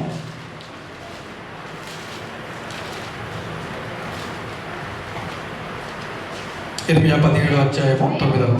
హృదయము అన్నిటికంటే మోసకరమైనది, అది ఘోరమైన వ్యాధి కలది. దాన్ని గ్రహింపగలవాడెవడును? ఒకని ప్రవర్తనను బట్టి వాని క్రియల ఫలము చొప్పున ప్రతీకారము చేయుటకు నేను హృదయమును పరిశోధించువాడను, అంతరంద్రియములను చాలా నేను చదువుతాం వస్తుంది. హృదయం అన్నిటికంటే మోసకరమైనది, అది ఘోరమైన వ్యాధి కలది. ఇందాక చూసుకున్నాం కదా, నీ హృదయంలో ఏమొస్తాయంటే జీవధారలు బయటికి వస్తాయి. ఒకరికి మంచి మాటలు చెప్పాలన్నా అక్కడి నుండి, ఒకరిని పాడు చేయాలన్నా అక్కడి నుండి, ఒకరిని బాగుపరచాలన్నా అక్కడి నుండి, నువ్వు మంచిగా బ్రతకాలన్నా కూడా అక్కడి నుండి. అర్థమవుతుందా? సమస్తానికి మూలం ఏంటి? ఈ హృదయం అన్నమాట. ఇక్కడ నుండి అన్నీ వస్తాయి, ఇక్కడ నుండే అన్నీ పుడతాయి మనకు. దీన్ని మనం కాపాడుకున్నప్పుడు మంచి మాటలు చెప్తే అవతలకి ఏమవుతాడు? బాగుపడతాడు. ఇప్పుడు ఆకాశ్ బాధల్లో ఉన్నాడు, నేను వెళ్ళి ఓదారుస్తున్నాను, మంచి మాటలు ఏం చేస్తున్నాను? చెప్తున్నాను, అవునా కరెక్ట? అప్పుడు ఆ వ్యక్తి ఏమవుతాడు అంటే బ్రతికించే మాటలు చెప్తున్నాను నేను, మంచిగా అవుతాడు. ఒకవేళ అరే ఇంకా చనిపోరా, అవును అన్నట్లు వేస్ట్ అయ్యి ఇంకా నువ్వు నీ జీవితం ఇంకా ఏం బాగలేదు, చనిపోయిన వాడు ఏమైపోతాడు? చనిపోతాడు. ఒకరిని బ్రతికించాలన్నా ఇక్కడ నుండి మనం మాట్లాడగలుగుతున్నాము, ఒకరిని శపించాలని ఇక్కడ మనం ఏం చేస్తున్నాము? మాట్లాడుతున్నాం. ఒకరిని బ్లెస్ చేయాలని ఇక్కడ నుండి మనం మాట్లాడుతున్నాము, ఒకరిని శపించాలని ఇక్కడ మనం ఏం చేస్తున్నాము? మాట్లాడుతున్నాం. ఇక్కడ నుండి అన్నీ వస్తున్నాయి, ఇక్కడ నుండే అన్నీ వస్తున్నాయి. ఇది జస్ట్ ఫంక్షన్ చేసేది అంతే. వచ్చేటివన్నీ కూడా ఈ యొక్క హృదయం నుండి మనకు పుట్టే కోరికలు, మనకు పుట్టే ఆశలు, ఎమోషన్స్ కానీ ఫీలింగ్స్ కానీ కూడా ఇక్కడ నుండే వస్తాయి. ఇక్కడ నుంచి వచ్చినప్పుడు ఈ బ్రెయిన్కి ఫాస్ట్ చేసి ఇది అన్నిటికీ ఆర్గాన్కి సప్లై చేస్తుంది. బ్రెయిన్కి ఏమైనా కొత్తబట్టలు వేసుకోవాలని ఆశనా? బ్రెయిన్కి ఏమైనా బిర్యానీ తినాలని ఆశ ఉంటుందా? లేదు. ఈ హృదయం ఉంది కదా, దానికి ఉంటాయి అన్నమాట ఆశలు. నేను అలా ఉండాలి, ఇలా ఉండాలి, అలా మాట్లాడాలి, ఇలా మాట్లాడాలి. కాబట్టి హృదయాన్ని భద్రంగా కాపాడుకోకు. ఇక్కడ చూడండి, హృదయం అన్నిటికంటే మోసకరమైనది. ఎందుకంటే ఇప్పుడు మీ మనసులో మీరు నా గురించి ఏం ఆలోచిస్తారో తెలియదు. అవుతున్నారంటే ఏదో ఆలోచిస్తున్నారు, అవునా కాదా? మంచి అయినా సరే చెడు అయినా సరే ఇక్కడ నుంచే. దీన్ని ఎవరు కూడా గ్రహించలేరు. పెద్ద తంటొచ్చి పడింది మనకు. ఇప్పుడు నేను మీద కోపంగా ఉన్నాను అనుకోండి, నా ఫేస్లో బయటపడిపోతుంది, అవునా కాదా? సంతోషంగా ఉంటే ఫేస్లో బయటపడిపోతుంది. కానీ హృదయంలో నా గురించి ఏం ఆలోచిస్తాం అన్నది తెలియదు. ఎలా కొంతమంది చూస్తాం మనం, పగలు ఉంటాయి, పాత పగలు. ఆ పగలు పెట్టుకొని అవి ముదిరి ఏం రా అంటే తాత ముతాతల గొడుగు అంటాడు. వచ్చి పంచదెక్కాడు అంటే ఏదో 5 రూపాయలు సడేదంట, ఫైర్ పీస్ కాడ, అవునా కాదా? హృదయం అన్నట్టు దాన్ని గ్రహించగలవాడు ఎవడు కూడా లేడు. ఇప్పుడు మా అమ్మ హృదయంలో ఏం ఆలోచిస్తుంది నాకు తెలియదు. మీరు ఏం ఆలోచిస్తున్నారు నాకు మంచిగా ఆలోచించవచ్చు, చెడుగా కూడా ఆలోచించవచ్చు. కానీ దేవుడు అంటే కూడా హృదయం అన్నిటికంటే మోసకరమైనది. ఎందుకంటే మోసపూరిత ఆలోచనలు ఇక్కడ నుంచే వస్తాయి. ఒకటి ప్రబడి ఇక్కడ చూస్తే అది ఘోరమైనది, వ్యాధి గలది, దాన్ని గ్రహింపగలవాడు ఎవడు? నేను గ్రహించలేను నా హృదయాన్ని, మీరు కానీ ఒకరు గ్రహిస్తారు. ఎవరంట? దేవుడు. చూడండి ఏమంటాడు, ఒకరి ప్రవర్తనను బట్టి, అవునా కాదా, వాని క్రియలను ఫలము చొప్పున ప్రతీకారము చేయుటకు యెహోవాను నేను హృదయమును పరిశోధిస్తున్నాను. అంటే నీ క్రియలు ఏమై ఉన్నాయో, నీ తలంపులు ఏమై ఉన్నాయో, నీ ప్రవర్తన ఏమై ఉందో దేవుడు ఏం చూస్తున్నాడు? ఫస్ట్గా నీ హృదయాన్ని చూస్తున్నాడు. నీ క్రియలు, నీ తలంపులు, వీటన్నిటికీ ముందుగా దేవుడు ఏం చేస్తున్నాడు? నీ హృదయాన్ని చూస్తున్నాడు. ఎందుకు చూస్తున్నాడు అంటే ఆయన దాన్ని పరిశోధించువాడును, అంతరంగములను పరీక్షించువాడు. ఇప్పుడు మీరు నా గురించి ఏం ఆలోచిస్తున్నాడు, ఎంత వస్తుందో నాకు తెలియదు, కానీ దేవుడు మాత్రం వాడిని చూస్తున్నాడు, వింటున్నాడు, రాసుకుంటున్నాడు. అవునా కదా? ఆయన మాత్రమే మన హృదయాలు ఏం చేసేవాడు? పరిశోధించేవాడు, పరీక్షించేవాడు, నువ్వు ఒప్పుకుంటే సరిచేయవాడు. అర్థమవుతుంది కదా? ఆయన మాత్రం మన హృదయాలను పరిశోధించేవాడు, పరీక్షించేవాడు. మనం ఒప్పుకుంటే ఆయన మన హృదయాలను సరి చేస్తాడు. అవునా కదంటారు? కాబట్టి ఈ హృదయం మీరు ఏం చేయండి? భద్రంగా కాపాడుకోండి. హృదయం మీరు ఏం చేయండి? భద్రంగా కాపాడు. ఎందుకంటే దీనిలో నుండి జీవపు మాటలు వస్తాయి, నాశనం కలిగించే మాటలు కూడా దీనిలో నుండి వస్తాయి. ఒకరిని చెప్పించాలన్నా ఇక్కడి నుండి, ఒకరిని దీవించాలన్నా ఇక్కడ నుండి. కాబట్టి మంచి మాటలు మీరు ఏం చేయండి? పలకండి. మీ హృదయాన్ని భద్రంగా కాపాడుకోండి. సాధారణ హృదయం ఏం చేశాడు? చెరిపేశాడు. దేవుని మాటలను కొట్టేసేసి వారి మాటలు రాయించుకున్నాడు. అవునా కదా? దేవుని మాటలు ఉన్నాయి, ఫస్ట్గా ఉన్నాయి. ఏమున్నాయి దేవుని మాటలు? హృదయంలో మా దేవుడు చెప్పాడు తింటే చేస్తారని అవి రాసుకున్నాను. కానీ సాధారణ ఏం చేశాడు? మెల్లగా దాన్ని రబ్ చేసేసేసి అవలేచింది. పర్మిషన్ ఎవరిచ్చింది? అవలేచింది పర్మిషన్. వాడు ఏం చేశాడు? ఆమె రాసుకుందని చెప్పాలి, వాడేందుకు మళ్ళా ఆమె రబ్ చేసుకొని సాధారణ మాటలు ఆమెనే రాసుకొని సాధారణ విశ్వాసం ఉంచి ఇప్పుడు ఏం చేసేది? పాపము, మరణము కొని తెచ్చుకుంది. దావీదు దేవుని మాటలు మాత్రమే రాసుకున్నాడు ఆయన హృదయంలో. ఆయన గురించి అలా చరిత్ర. ఎట్లయ్యా దావీదు చిన్న ఉన్నప్పుడు సింహాన్ని చంపాడు? ఎవరు చెప్పారు? దావీదుకు దేవుడు చంపుతాడు అనేసి ఎవరు చెప్పారు? ఎవరు చెప్పారండి? చిన్న ఉన్నప్పుడే దేవుడు మొరపెట్టాడు దావీదు సహాయం చేయమంటాడు. అవునా కదా? అలా ఆయన చెప్పాడా? యెషయా అయితే వదిలేశాడు. చివరి వాడు, 8వ వాడు, పనికి మాలిన వాడు చెప్పాలంటే గొర్రెలు కాపోరా అన్నాడు. ఇంకా 7 మందిని ఏమో సైన్యంలో పంపించాడు. అర్థమవుతుంది కదా? యెషయాకి 8 మంది కుమారులలో 7 మంది సైన్యానికి పంపించాడు సౌలుతో పాటు. ఈ 8వ వాడైన దావీదును మాత్రం ఎక్కడ పంపించాడు? గొర్రెల కాపరికి, గొర్రెలను మేపడానికి. మరి ఆ టైంలోనే చిన్నగానే ఉన్నాడు. ఇంకా ఆ టైంలోనే సింహం వచ్చింది. ఎవరు చెప్పారు? దేవుడు సాయం చేశారంటానే. ఎలుగుబంటి వచ్చింది. ఎవరు చెప్పారు? దేవుడు సాయం చేశారనేసి.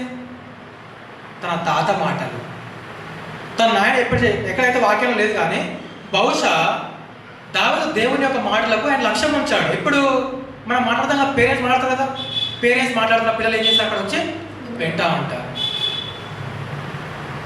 బోయాజు, రూతు ఎవరు? దావీదుకు మునినాయనమ్మ. ఆమె విశ్వాసం తెలుసు కదా. ఓబేదు తర్వాత యెషయా వస్తాడు అక్కడికి. యెషయా కుమారుడు దావీదు. అంటే ఈయన ఏం చేస్తున్నాడు? తాత ముత్తాతల మాటలు, తర్వాత ముసలమ్మ మాటలు, ఆ మాటలు కాదు. అంటే దేవుడి గురించి మాట్లాడినప్పుడు నేను ఏం చేస్తున్నాడు? వింటా ఉన్నాడు. అంతే తప్ప ఇంకెవరు చెప్పలే ఆయనకు. ఆయనతో ఆయన ఏం చేసుకోవడం తెలుసుకున్నాడు. అవునా కాదంటారా? మరి దావీదుకి ఎవరు చెప్పారు? చెప్పేవాళ్ళు అప్పుడు ఎవరు కూడా గొర్రెల కాపరి దగ్గర ఎవరు ఉంటారండి? ఎవరు కూడా ఉండరు. మరి ఎలా తెలుసుకున్నా అంటే తాత మాట్లాడుతున్నప్పుడు కావచ్చు, ఇతరులు మాట్లాడుతున్నప్పుడు కావచ్చు, అవన్నీ కూడా ఎక్కడ ఉంచుకున్నాడు? తన హృదయంలో పెట్టుకున్నాడు. దావీదుకి నేను చెప్పలే, మీరు చెప్పలే, అన్నలు చెప్పలే, తండ్రి చెప్పలే, కానీ దేవుని మాటలు ఆయన ఏమొచ్చాడు? తెలుసుకున్నాడు. ఆ ఏజ్లోనే, చిన్న ఏజ్లోనే బహుశా తన తాత చెప్పుండొచ్చు, మన దేవుడు గొప్పవాడు, సముద్రాన్ని చీల్చినవాడు. అర్థమవుతుంది కదా? ఆ మాటలు హృదయం పెట్టుకొని బ్లైండ్గా ఫాలో అయిపోయాడు దావీదు. సింహం మనం జీవిస్తామా? ఇప్పుడు వచ్చిందంటే లగాయత్తు ఎక్కడక్కడ పోతారు. పొరపాటు ఎలుగుబాటు వచ్చిందంటే ఆ కిటికీలు మొత్తం భద్రైపోతాయి, కొట్టుకొని వెళ్ళిపోతాం మనం. కానీ ఇక్కడ చూస్తే దేవుడి మాట మనం ఎక్కడ పెట్టుకోవాలి? మన హృదయంలో పెట్టుకోవాలి. ఎలా పెట్టుకోవాలి? అవలాగా పెట్టుకోవాలా? ఆదాలాగా పెట్టుకోవాలి? దావీదులాగా పెట్టుకోవాలా? మరి పెట్టుకుంటామా లేదా? పెట్టుకోవాలా వద్దా? పెట్టుకోవాలి. అదేవిధంగా మనం ముందుకు వెళ్దాము. యోహాను సువార్త 14వ అధ్యాయము. యోహాను సువార్త దేవుడు మాట్లాడుతున్నాడు కనుక యోహాను సువార్త 14వ అధ్యాయము మొదటి వచనం త్వరగా కనుక మీ హృదయములను కలవరపడనీయకుడి, దేవుని యందు విశ్వాసం ఉంచుచున్నాను, నా యందును విశ్వాసం ఉంచుడి.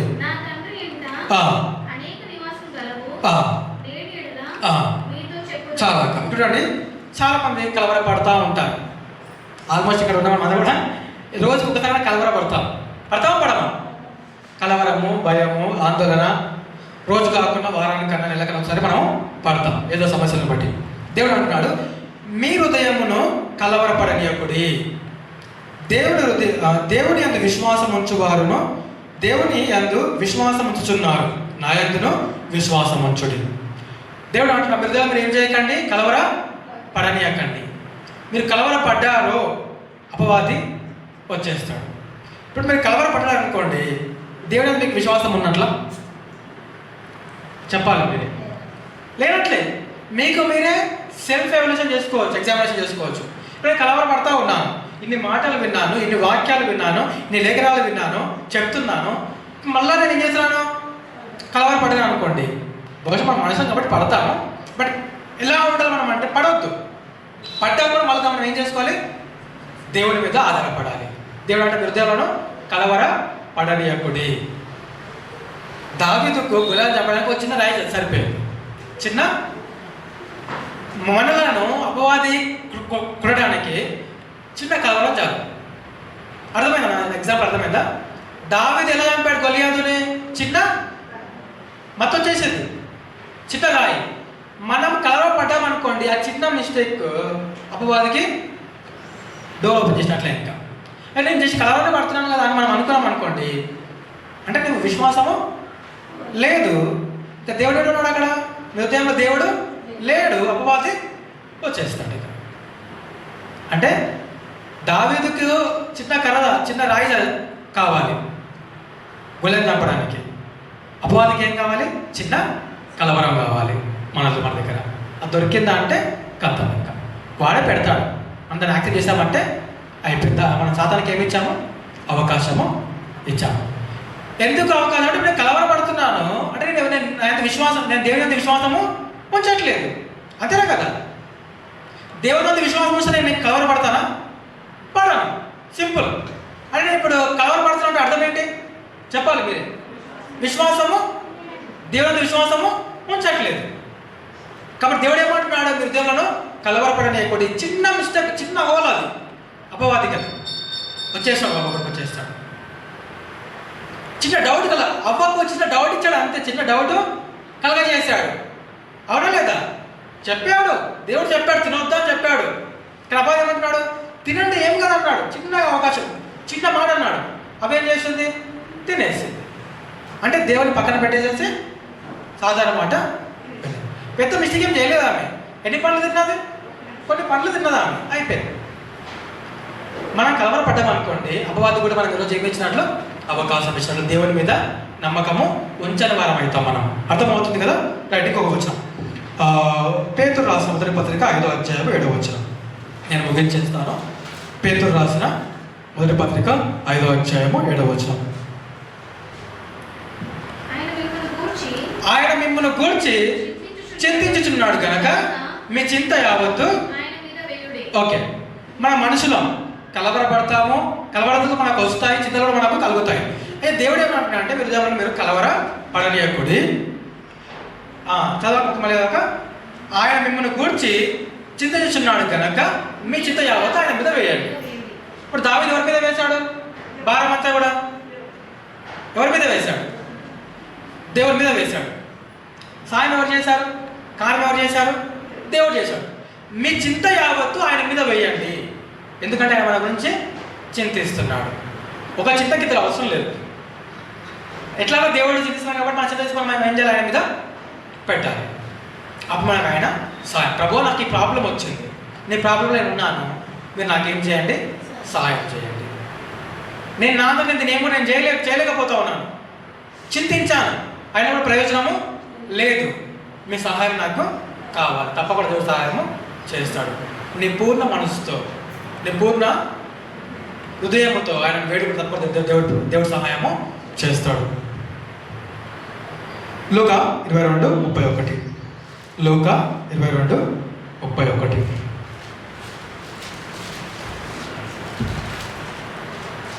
లూకా సువార్త 22:31.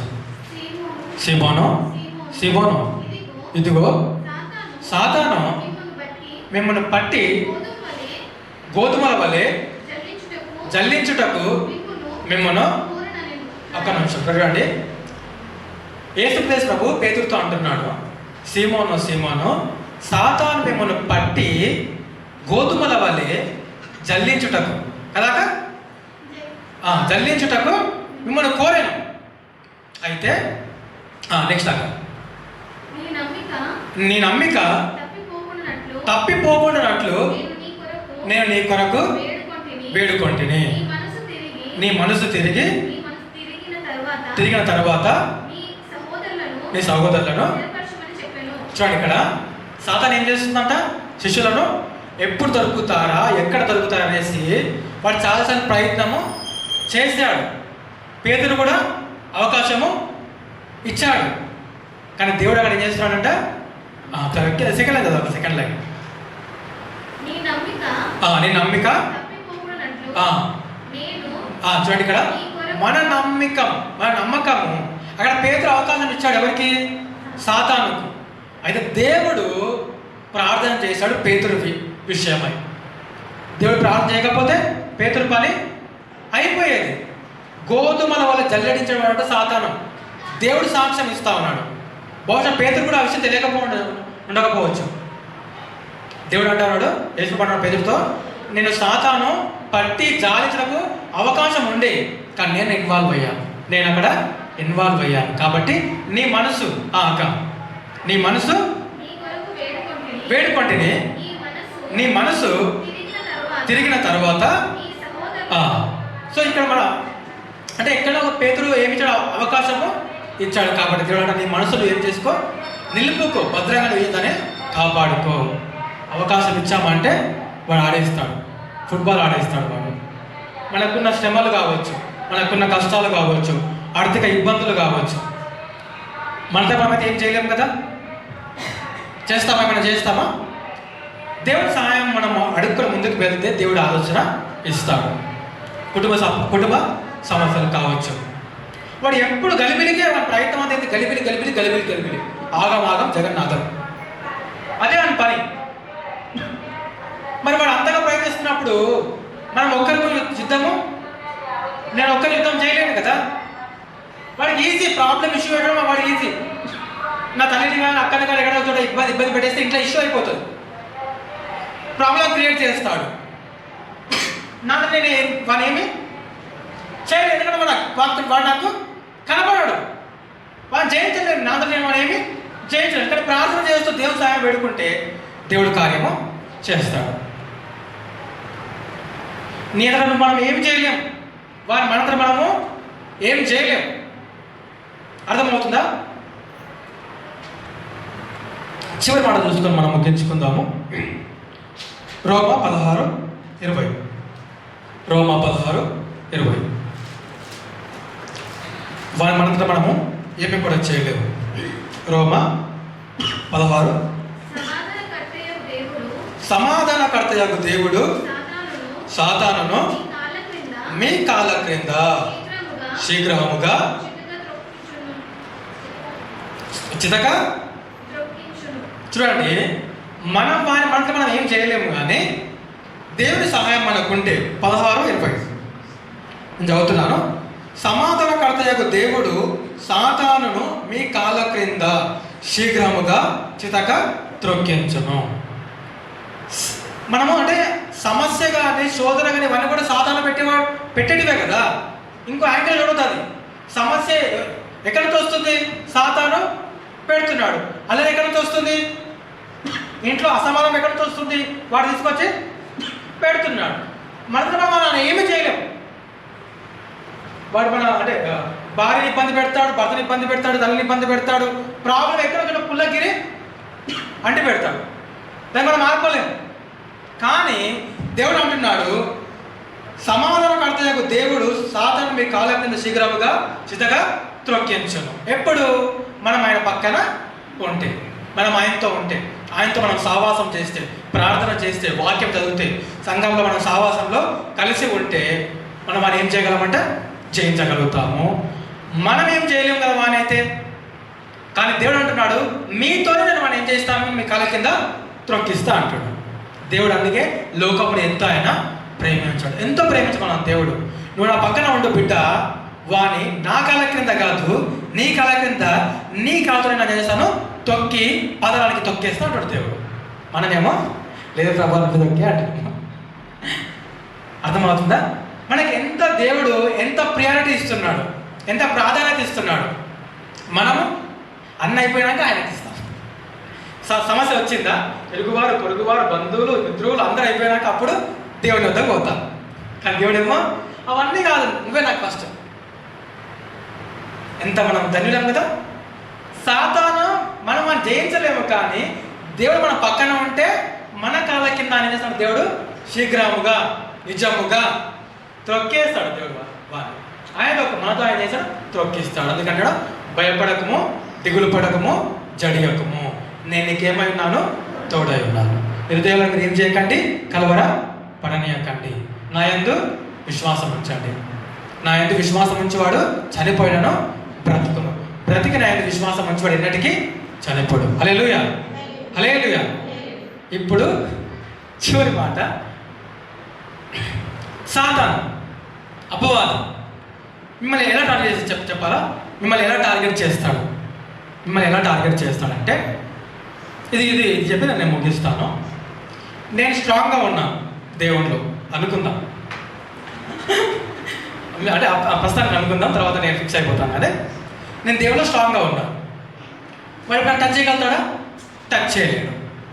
టచ్ చేయలేడు. వాడి దగ్గర దేవుళ్ళ పక్షంలో ఉన్నాను. ఇప్పుడు వాడు నన్ను ఎలా టచ్ చేయాలంటే, ధనం మీద ఆశను, టెంప్టేషను, ఇతరులు నా ముందు పెడతాడు అనమాట. ఫుడ్ పెడతాడు, అమ్మాయి పెడతాడు, డబ్బు పెడతాడు, బంగారం పెడతాడు, ఇంకా రకరకాలు పెడతాడు. ఎందుకంటే మన ప్లాన్స్ చాలా ఉంటాయి. నేను ఎక్కడైనా పడిపోతుందేమో వాడు చూస్తాడు, ఎక్కడైనా చూస్తాడు. ప్రతి ఒక్కరికి వాడు ఇలానే చేస్తాడు. నువ్వు పర్లేదు అనుకో, ఎక్కడ పర్లేదు అనుకో, నీ ఇంట్లో ఉన్న అమ్మ దగ్గరకో, నాన్న దగ్గరకో, అక్క దగ్గరకు పోయి రూట్ మారుస్తాడు. అర్థమవుతుందా? రూట్ మారుస్తాడు. వాళ్ళ నుంచి ఏం చేసిన ప్రాబ్లమ్స్ క్రియేట్ చేస్తాడు. మనం చక్కగా అక్కడ ఉండి దేవుని సహాయంతో ఆ వచ్చిన సమస్యను సమాధానపరచామనుకోండి, సమాధానం అయిపోయింది, సాల్వ్ అయిపోయింది కదా. ఎందుకంటే దేవుని సహాయం మనం వేడుకుంటే అక్కడ మనం ఏం చేసాము, సమాధానము తీసుకొచ్చాం. ఇప్పుడు అమ్మను అక్కను ఏదో ఒక మాట అనుకున్నారు, నేను ఇన్వాల్వ్ అయ్యాను అనుకుందాం. ఇప్పుడు మనం ఏం చేశాను, సాధన చేసినప్పుడు ఇంకా పెద్ద ఏదో మన ప్లాన్ ఉంది, కానీ నేనేం చేశాను, సమాధాన పరిచాను. ఇది కూడా వారికి ఏమవ్వలేదు, వర్కౌట్ అవ్వలేదు. ఇది కూడా వారికి ఏం కావాలి, వర్కౌట్ అవ్వలేదు. ఇంకా ఉన్నవన్నీ ట్రై చేస్తాడు. జాబ్ దగ్గర ట్రై చేస్తాడు, రాకపోకలు ట్రై చేస్తాడు. దేవుడి ప్రాణాలను కాల్చి కాపాడు, దూతలను కావాలిగా ఉంచాడు. వాని పని కాని పని. ఉద్యోగ విషయంలో ఇంకా ఇప్పుడు చూడండి, అవతల వ్యక్తి అన్నోన్ పర్సన్, మేనేజర్ కావచ్చు, లీడ్ కావచ్చు, ఎవరో ఒకరు, మన పై అధికారి కావచ్చు, లేదా ఒక ప్రాబ్లంలో మనం ఏం చేయొచ్చు, ఇరికించవచ్చు. మనం ఏం చేయాలి, నెమ్మదిగా సాల్వ్ అయితేనేమో అక్కడే ఉంటాం, సాల్వ్ అయిపోతే సైడ్కి తప్పుకుంటాం. నేనేమయ్యాను, సైడ్కి వచ్చేసాను. ఆయన నా పని వాడు ఏం చేయలేక పోయాడు. ఇవన్నీ అయిపోయిన తర్వాత ఒక నిజమైన విశ్వాసి పైన వాడు కొట్టేది తెలుసా అండి? వాడు ఎక్కడ కొడతాడు తెలుసా? వాక్యం తీసుకొచ్చి కొడతాడు. ఇప్పుడు వాడి ప్లాన్ ఏంటి, దేవుడిని నేను ఏం చేయాలా, దూరం చేయాలి. సో ఇవన్నీ ట్రై చేసేసాడు. నువ్వు ఆయన కూడా ఏం చేయాలి, వాని వలలో వాని జాల్లో ఏమవ్వలేదు, పడలేదు. ఇవన్నీ అయిపోయినాక వాడిని విశ్వాసం మీద కొడతాడు. నీ హృదయం మీద వాడు కొడతాడు. ఏంటి నీ విశ్వాసము? మీ విశ్వాసం ఏంటి? మీ బలం ఏంటి? మీ ధైర్యం ఏంటి? ఎవరు? అద్వితీయ కుమారునిగా పుట్టిన వాడి అంత విశ్వాసం ఉంది ప్రతి వాడు నశింపక నిత్య జీవం పొందుటకు మనం యేసును అనుగ్రహించాం. మరి మన విశ్వాసం ఎవరి మీద ఉంది? క్రీస్తు మీద ఉంది. ఇప్పుడు ఆ క్రీస్తు మీదనే పడతాడు. ఎలా ఉందంటే వాక్యం చూసి పడతాడు. ఇక్కడ నీ యొక్క విశ్వాసానికి మూలం ఏంటి? వాక్యమే కదా. వాక్యం మీద నువ్వేమై ఉన్నావు? ఆధారపడ్డావు. ఇప్పుడు ఈ వాక్యంలో నుంచి నేను వాడు డౌట్ క్రియేట్ చేస్తాడు. ఇప్పుడు నీకు డౌట్ క్రియేట్ చేస్తాడు. తేజో నక్షత్రమా, వేకువ చుక్క, నీవేళ ఆకాశం నుండి కింద పడితివి. యెషయా గ్రంథము తీయడక, యెషయా గ్రంథము 14వ అధ్యాయము 12వ వచనం. ఇంకొకరు ప్రకటన గ్రంథము 22వ అధ్యాయము 16వ వచనం తీసి పెట్టుకోండి. ఒకరు యెషయా తీయండి 16, 20, 14, 12. ఒకరు యెషయా 14, 12 చదవండి. నెక్స్ట్ ఇంకొకరు 22, ప్రకటన 22, 12 చదవండి. 16. తేజో నక్షత్రమా, వేకువ చుక్క, నీ వెట్లు ఆకాశం నుండి కింద పడితే. చాలు. తేజో నక్షత్రమా, వేకువ చుక్క. ఎవరిది? నీవేళ ఆకాశం నుండి కిందికి. ఇది ఎవరు? సాతాను. ఫిక్స్ కదా? రైట్. ప్రకటన గ్రంథము 22వ అధ్యాయము 16వ వచనం.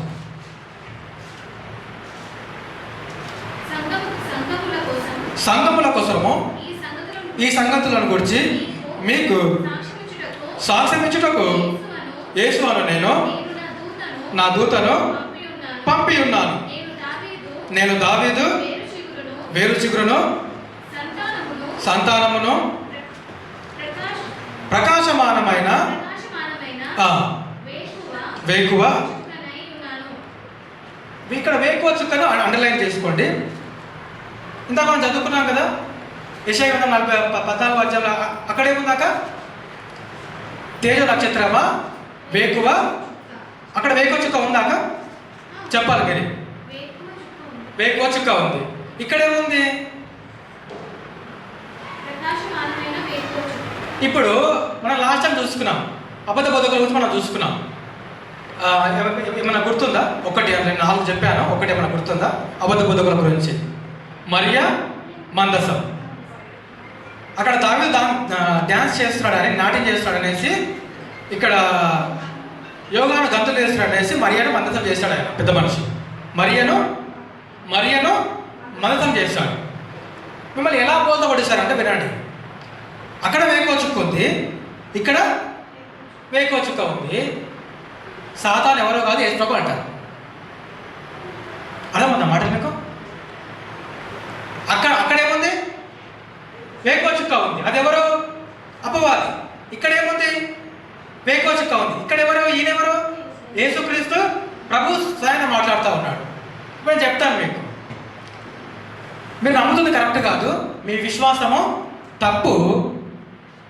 ఇవి ఈ లేఖనాలు ఉన్నాయి. అక్కడ వేకువ చుక్క ఉంది, కానీ అక్కడ సంభాషణ సాతాను గురించి, ఇక్కడ వేకువ చుక్క రాయబడి ఉంది. ఇక్కడ సంభాషణ యేసుక్రీస్తు గురించి. అపవాది సాతాను ఒక్కడే నేను అంటాను. అప్పుడు మీరు ఏమంటారు దానికి? మరి ఆన్సర్ అవును మీరు చెప్పింది కరెక్టే అంటారా? కాదంటే కాదు. మరి ప్రూవ్ చేయాలి కదా. నాకు మీరు ఏం చేయాలా? ప్రూవ్ చేసినప్పుడే మీ విశ్వాసము స్థిరంగా నిలబడతాం, లేకపోతే అవలేక అయిపోతాం. చెప్పండి మరి. అక్కడ ఏముంది? వేకువ చుక్క ఉంది. ఇక్కడ ఏముంది? మరి ఇలానే మిమ్మల్ని బోధ పట్టిస్తాడు. ఆయన మరొక ఇద్దరు ఒకటి, ఇద్దరు కలిసి మనలను ఆగం చేసి అంటాడు వచ్చి. ఆ వేకువ చుక్క సాతాను, ఇక్కడ వేకువ చుక్క యేసు ప్రభు. ఇద్దరు కలిసి మనల్ని ఆగం చేస్తున్నాడు. వాడు వచ్చి చెప్తాడు, మనం చెప్తాడు. వాడు వచ్చి అప్పుడు ఇచ్చే సమాధానం ఏంటి? వాడు ఎక్కడ కొడుతున్నాడు మమ్మల్ని? ఇంకా అయిపోయి ఆడ కొట్టినంటే మీరు ఆల్అవుట్. ఇంకా ఆలోచిద్దాం. ఇప్పుడే చెప్తా. ఇప్పుడైతే టైం అయిపోయింది. మీ దగ్గర ఆన్సర్ ఉందా? ఆన్సర్ లేకపోతే మీరు ఆల్అవుట్. ఎక్స్ప్లెనేషన్ ఉందా? సరే ఆలోచించాలి. ఏదో వస్త్రపుత్రం అంటే కాని పని. మరి వస్త్రపుత్రం అంటే పదకొందానికి పోలేం. నేను వస్తున్నా, పోతున్నా, వింటా, మళ్ళీ పోతా ఉంటా అంటే టైం వేస్ట్. మనం వాక్యాన్ని ఏం చేయాలా? పరిశోధించాలి, పరీక్షించాలి, తెలుసుకోవాలి. ఇలాంటి ప్రశ్నలు వస్తే మనం ఎలా సమాధానం ఇవ్వాలి? సమాధానం మనం ఇవ్వలేకపోతే ఏమైపోతాము? కాబట్టి దయచేసి ఈ ప్రశ్నలు గుర్తుపెట్టుకొని మీరు పర్సనల్గా రీసెర్చ్ చేయండి. చాలా ఈజీగా, కష్టమేం లేదు. ఒక రెండు బైబుల్, హిందీ బైబుల్ రిఫర్ చేస్తే ఆన్సర్ దొరికిపోతుంది. ఒకటే క్వశ్చన్ ఏంటంటే వాడు వచ్చి ఇక్కడ నిలబడి అంటాడు, వేకువ చుక్క, యెషయా 14:12లో వేకువ చుక్క అని రాయబడి ఉంది, అది అపవాది అంటాడు. మళ్ళీ వాడు ఏమంటాడంటే ప్రకటన గ్రంథము 22:16 వేకువ చుక్క అని ఉంది, అది ఎవరంటే యేసుక్రీస్తు ప్రభువు వాడు చెప్తాడు. ఈ రెండు ఒకటే అని వాడు చెప్తాడు. సాతాను ఒకటే అంటాడు, యేసు కూడా ఒకటే అని వాడు చెప్తాడు. ఇది చూపించి ఇక మనం దానికి ఆన్సర్ చేయలేకపోతే మనం పప్పులో కాలు వేసినట్లే. ఇంకా ఈ పప్పులో కాదు, అయిపోయింది కథ. టాటా చెప్పి వెళ్ళిపోవడమే. ఓకేనా? నువ్వు వచ్చే వారం ఎవరు మిస్ కావద్దు. మళ్ళీ ఇక్కడ మీరు మిస్ అయ్యారంటే మరి మీకు ఆన్సర్ దొరకదు. మీకు ఆన్సర్ కావాలంటే మీరు వెతికి రీసెర్చ్ యూట్యూబ్లో వెతకండి, మీకు ఆన్సర్ దొరికిపోతుంది. గూగుల్లో వెతికి మీకు ఆన్సర్ దొరికిపోతుంది. కానీ జాగ్రత్తగా ఉండండి. మీరు దాన్ని ఏం చేసుకోండి, మీరు దేని అయితే విశ్వాసం ఉంచారో మీరు దాన్ని ఏం చేయాలి, గట్టిగా పట్టుకోండి.